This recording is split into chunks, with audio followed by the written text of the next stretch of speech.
नमस्कार दोस्तों, आज बात करने वाला हूं आईएमएस में चेंजेस के बारे में। हाँ जी दोस्तों, इंपोर्ट ऑफ गुड्स का आईटीसी लेने का तरीका अब हो गया चेंज। अब आईएमएस के अंदर इंपोर्ट ऑफ गुड्स का ऑप्शन दिखेगा, मतलब कि आपके एक्शन के बेसिस पे इंपोर्ट ऑफ गुड्स का आईटीसी अब आपको मिलेगा। चलिए समझेंगे डिटेल में कि कैसे इंपोर्ट ऑफ गुड्स का आईटीसी आईएमएस के जरिए 2B में लेंगे, फिर 3B में ले जाके उसका आईटीसी क्लेम करेंगे। बहुत कुछ सीखने को मिलेगा, बहुत कुछ समझने को मिलेगा। उससे पहले बताना चाहूँगा, जो भी भाई बंधु मेरे चैनल पे पहली बार है, इस वीडियो को पहली बार देख रहे हैं, जिन्होंने अभी तक सब्सक्राइब नहीं किया, सब्सक्राइब कर लीजिए दोस्तों। साथ ही साथ बेल आइकन पे भी क्लिक कर लीजिए ताकि इस तरह का कंटेंट आपको मिलता रहे। तो चलिए समझेंगे दोस्तों कैसे आपको इंपोर्ट ऑफ गुड्स का आईटीसी मिलेगा।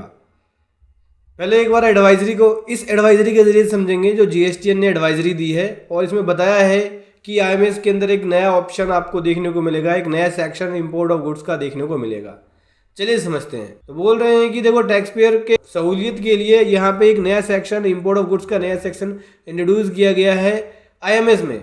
जब भी बिल ऑफ एंट्री फाइल होगी टैक्स पेयर के द्वारा, इंक्लूडिंग इंपोर्ट फ्रॉम एससीजेड, तो वो आईएमएस के अंदर ऑप्शन दिखेगा और आईएमएस के ऊपर एक्शन के बेसिस पे उसका आईटीसी क्लेम कर सकते हैं। अक्टूबर 25 ऑनवर्ड आपको देखने को मिलेगा। यानी नवंबर की 2B के अंदर जब आप आईएमएस में इंपोर्ट ऑफ गुड्स का एक्शन लेंगे तो वो इनवॉइस 2B में जाएगा, देन आपके 3B में आएगा।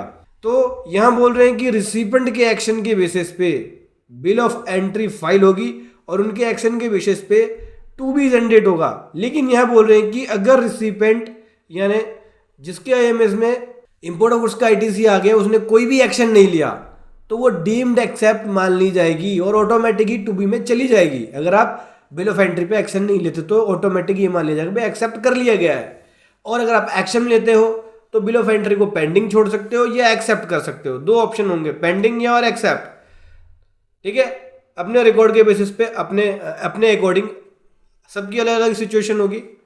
ठीक है, तो उसको पेंडिंग छोड़ सकता है या फिर एक्सेप्ट कर सकता है बिल ऑफ एंट्री को। इंपोर्ट ऑफ गुड्स के अंदर क्या क्या ऑप्शन दिखेंगे आपको? इंपोर्ट ऑफ गुड्स के अंदर import of goods from overseas दिखेगा, जिसके अंदर सभी बीओई जो भी फाइल होगा इंपोर्ट ऑफ गुड्स का वो दिखेगा। इंपोर्ट ऑफ गुड्स का अमेंडमेंट दिखेगा, इंपोर्ट ऑफ गुड्स का अमेंडमेंट कर सकते हैं। इसके अंदर वैल्यू में अमेंडमेंट हो सकता है, जीएसटीएन में अमेंडमेंट हो सकता है। दूसरा, import of goods from SCZ का जो इंपोर्ट ऑफ गुड्स होगा वो आपको दिखेगा। और चौथा सेक्शन दिखेगा इंपोर्ट ऑफ गुड्स का अमेंडमेंट एससीजेड वाला, तो इसका भी इंपोर्ट ऑफ गुड्स का अमेंडमेंट एससीजेड वाला ये भी आप कर सकते हैं। इस प्रकार से आपको ये सेक्शन दिखेगा। इंपोर्ट ऑफ गुड्स का एक नया सेक्शन यहाँ पे आपको देखने को मिलेगा, जहाँ पे import of goods from overseas का मतलब होगा आउटसाइड इंडिया से जब भी आप इंपोर्ट ऑफ गुड्स करेंगे तो बिल ऑफ एंट्री फाइल के बेसिस पे ये दिखेगा आपको इसके अंदर। और इंपोर्ट ऑफ गुड्स के अंदर कोई अमेंडमेंट होगा या अमेंडमेंट करोगे तो उसकी डिटेल आपको यहाँ देखने को मिलेगी।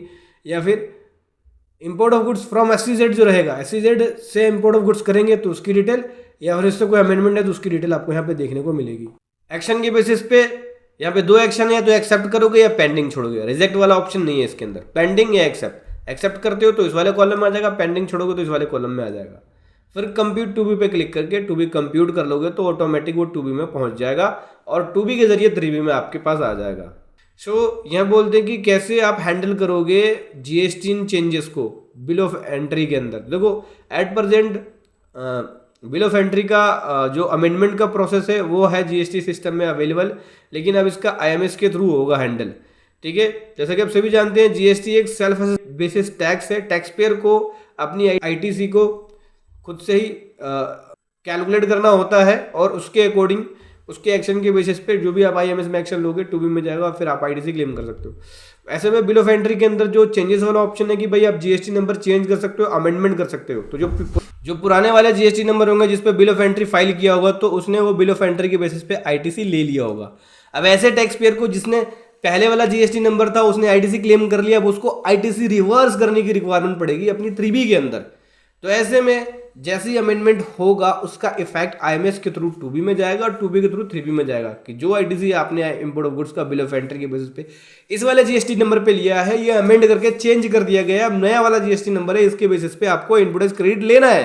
तो ऐसे में अब अमेंडमेंट के थ्रू आईटीसी का रिवर्सल करना पड़ेगा। अगर जीएसटी नंबर चेंज हो गया इंपोर्ट ऑफ गुड्स के अंदर बिल ऑफ एंट्री के अंदर जो फाइल की गई है, तो जो नया वाला जीएसटी नंबर है वो एलिजिबल हो जाएगा आईटीसी के लिए, और जो पुराना वाला है उसको रिवर्स करने की रिक्वायरमेंट पड़ेगी आईटीसी की।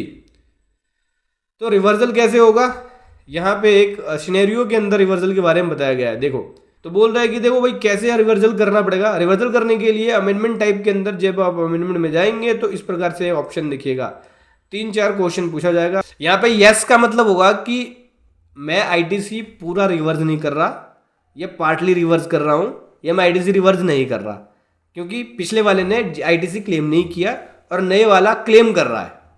ठीक है, नो का मतलब हो गया कि मैं पूरा का पूरा आईटीसी रिवर्स कर रहा हूँ क्योंकि पिछले वाले ने क्लेम किया था और नए वाला जो है वो क्लेम करेगा। तो पिछला वाला पहले रिवर्स करेगा तभी तो नया वाला क्लेम करेगा, यानी पिछले वाले का फुल आईटीसी रिवर्सल होगा जो पुराना जीएसटी नंबर था। अब इसी ऑप्शन के बेसिस पे काउंटर पार्टी ने जिसने क्लेम किया होगा उसका वो इंपोर्ट ऑफ गुड्स का रिवर्सल दिखाई देगा अमेंडमेंट के अंदर। आप आईएमएस के अंदर इंपोर्ट ऑफ गुड्स का आईटीसी या तो एक्सेप्ट करोगे या पेंडिंग छोड़ोगे। कोई एक्शन नहीं लोगे तो डीम्ड एक्सेप्ट मान लिया जाएगा। उसके रिजेक्ट का कोई भी ऑप्शन नहीं है भाई, आप इसको रिजेक्ट नहीं कर सकते, रिजेक्ट अलाउड नहीं है। और पेंडिंग ऑप्शन कब नहीं ले सकते, बोल रहे कि अगर कोई डाउनवर्ड अमेंडमेंट होगा, डाउनवर्ड अमेंडमेंट कर रहे हो और ओरिजिनल बीओ को यानी बिल ऑफ एंट्री को एक्सेप्ट कर लिया गया है तो पेंडिंग का ऑप्शन अलाउ नहीं होगा। रिवर्सल है आईटीसी का बिल ऑफ एंट्री की वजह से, प्रीवियस जीएसटी ने क्लेम कर लिया था, इस वजह से बिल ऑफ एंट्री में जीएसटी नंबर चेंज हो गया तो उसकी वजह से आईटीसी का रिवर्सल है, तो भी पेंडिंग नहीं छोड़ सकते, आईटीसी का रिवर्सल करना ही पड़ेगा आपको।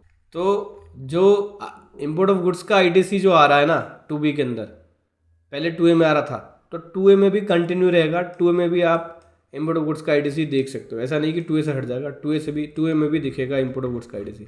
बेसिकली क्या है, इंपोर्ट ऑफ गुड्स का आईटीसी पे यहाँ पे आप एक्शन के बेसिस पे आप आईएमएस में ले जाएंगे और देन 3B में लाके क्लेम करेंगे। तो इंपोर्ट ऑफ गुड्स का चेंजेस है आईएमएस के अंदर। वीडियो कैसे लगी जरूर बताएं। थैंक यू सो मच, जय हिंद, वंदे मातरम।